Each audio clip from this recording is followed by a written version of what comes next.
अस्सलाम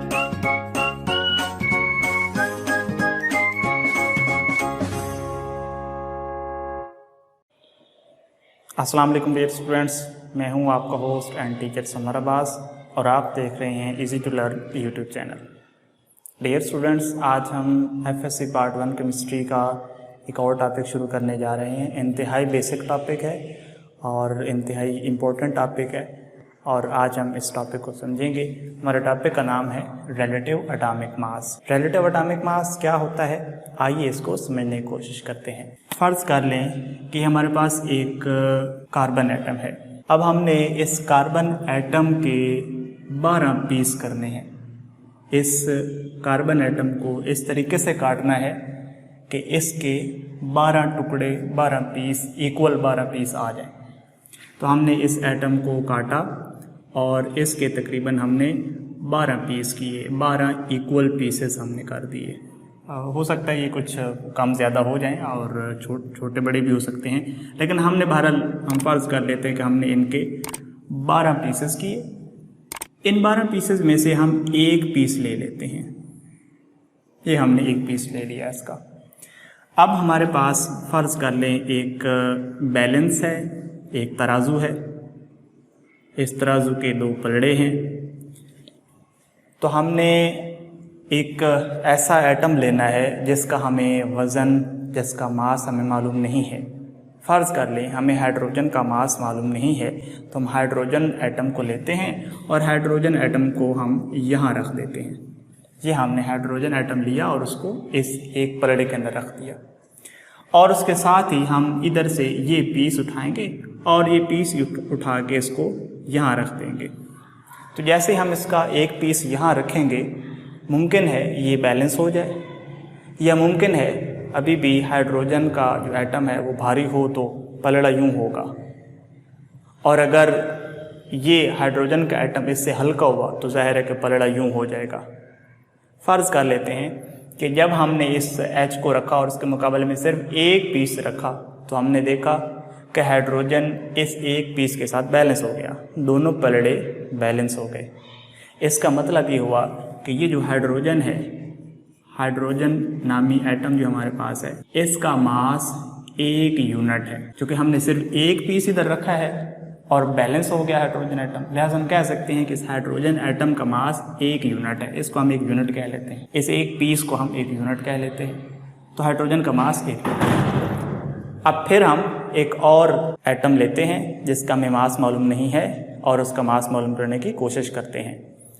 हम अब ऑक्सीजन एटम लेते हैं। ये हमारे पास हाइड्रोजन एटम था, अब हमने इसकी जगह पे एक ऑक्सीजन एटम लिया। ये हमने ऑक्सीजन एटम रखा। जब हमने ऑक्सीजन एटम रखा और यहाँ पे एक पीस रखा तो हमने देखा कि ऑक्सीजन का पलड़ा काफ़ी हद तक नीचे है, यानी काफ़ी भारी है ये हाइड्रोजन ऑक्सीजन एटम।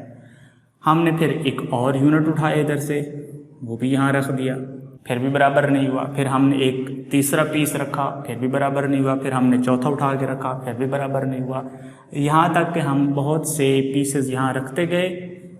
जब हमने 16 पीसेस इस पलड़े में रखे, 16 पीसेस रखे, तो तब जाके ये ऑक्सीजन बैलेंस हुआ, ऑक्सीजन का एटम बैलेंस हुआ। इसका मतलब है कि इस ऑक्सीजन एटम का जो मास है वो 16 यूनिट है। फिर हमने ये उठा लिया ऑक्सीजन एटम और इसकी जगह पे एक और एटम रखा, कार्बन। हमने यहाँ पे कार्बन एटम को रखा।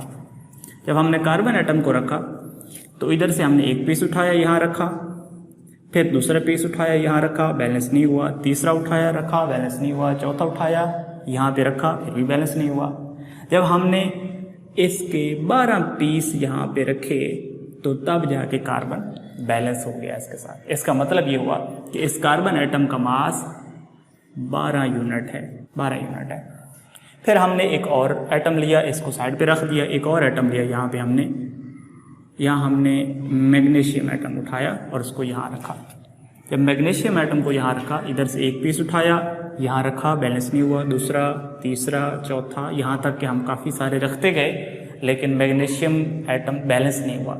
जब हमने इस जैसे 24 पीस यहाँ पे रखे इस पलड़े में, तब जाके मैग्नीशियम बराबर हुआ। इसका मतलब ये हुआ कि मैग्नीशियम एटम का मास मैग्नीशियम एटम का मास 24 यूनिट है। इस तरीके से हम जितने भी हमारे पास एटम है सब का एटॉमिक मास इस तरीके से मालूम कर सकते हैं। जिस एटम का मास मालूम करना है उसको हम इस पलड़े में रख देंगे और उस दूसरे पलड़े में उसको बैलेंस करने के लिए उतने ही हम ये वाले पीस यहाँ रखते जाएंगे। 1 पीस रखेंगे, 2 रखेंगे, 4 रखेंगे, 10 रखेंगे। जिस जगह पे ये वाला एटम इस पलड़े के इक्वल हो गया, इस पलड़े के साथ बैलेंस हो गया, उस वक्त हम ये पीस रखना बंद कर देंगे। इन पीसेस को गिन लेंगे कि कितने पीस रखे हैं। जितने पीसेस होंगे उतना ही उस एटम का मास होगा। ठीक है, तो ये जो हमने पीस लिए है, ये पीस क्या चीज़ है? ये पीस बेटा कार्बन एटम का 12वां हिस्सा है। वैसे कार्बन 3 तरह के हैं, कार्बन 12, कार्बन 13 और कार्बन 14। 3 तरह के हैं, कार्बन 12, कार्बन 13 और कार्बन 14। ये हमारे पास जो एटम जिसको हमने पीसेस में तकसीम किया, 12 टुकड़े किए जिसके, ये था कार्बन 12।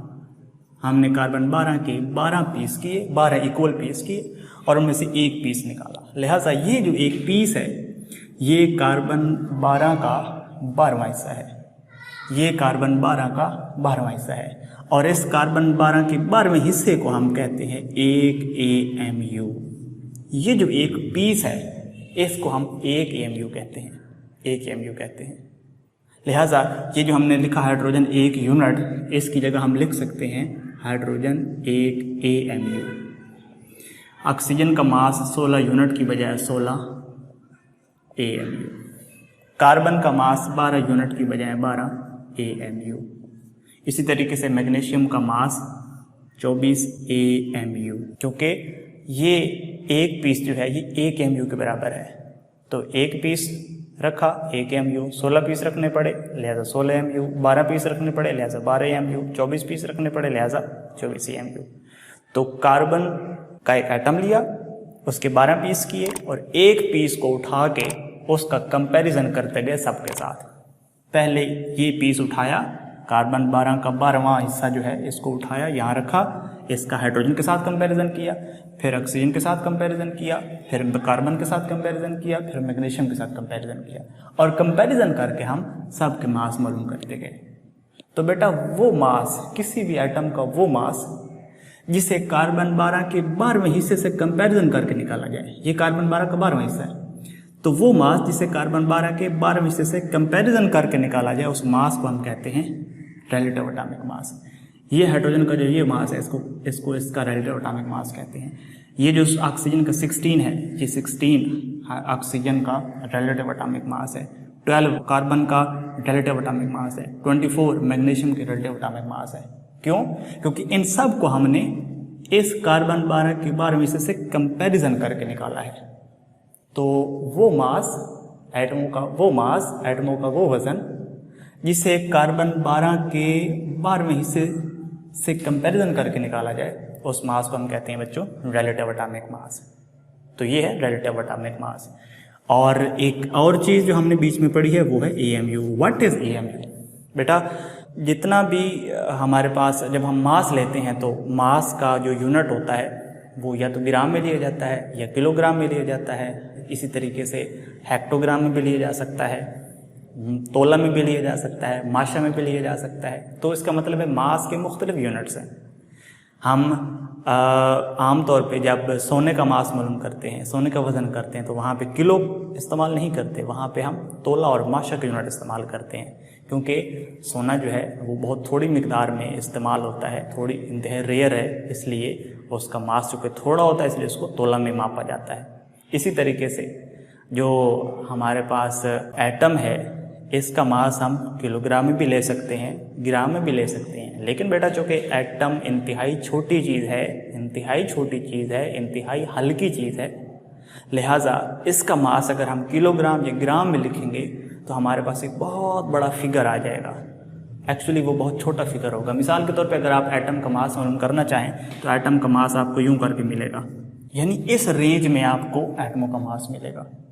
तो अगर आप किलोग्राम या ग्राम में लिखेंगे एटमों का मास तो आपको इतने ज़्यादा ज़ीरो लगाने पड़ेंगे, इतना छोटा फिगर लिखना पड़ेगा। लिहाजा इन फिगर्स